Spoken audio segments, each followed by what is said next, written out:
Helium कैसा तत्व है? हीलियम कैसा तत्व है? हीलियम कैसा तत्व है?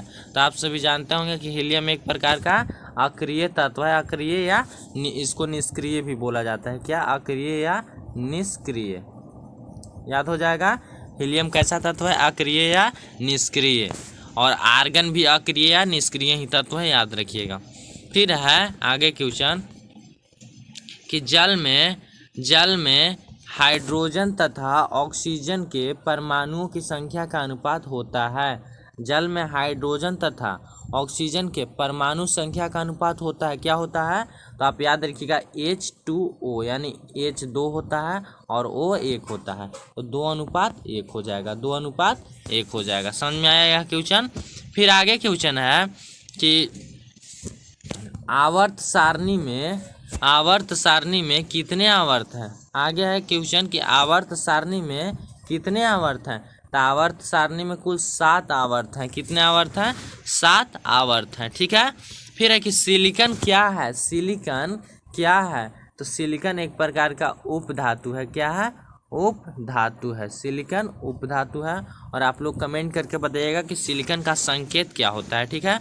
फिर है कि OH का क्रियाशील मूलक कौन है? OH का क्रियाशील मूलक कौन है? तो OH का क्रियाशील मूलक एल्कोहल है। कौन है? एल्कोहल। कौन है? एल्कोहल।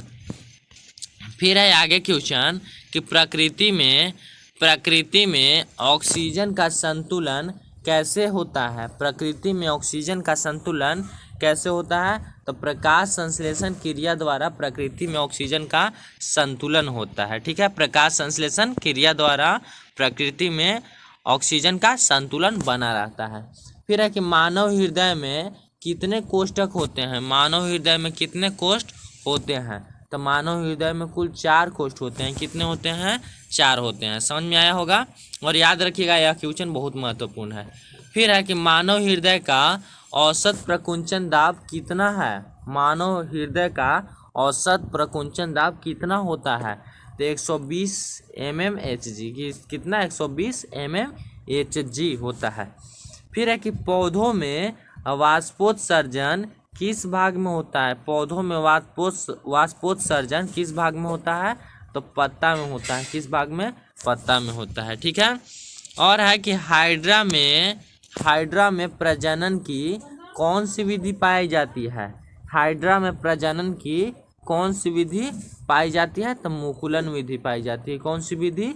मुकुलन विधि। और आप हमको कमेंट करके बताइएगा कि अमीबा अपना भोजन कैसे प्राप्त करता है। कमेंट करके बताइएगा कि अमीबा अपना भोजन कैसे प्राप्त करता है। यह आप लोग का होमवर्क रहेगा।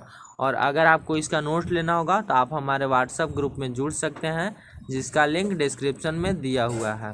तो चलिए आज की क्लास को हम यहीं पर बंद करते हैं। तब तक के लिए जय हिंद, जय भारत।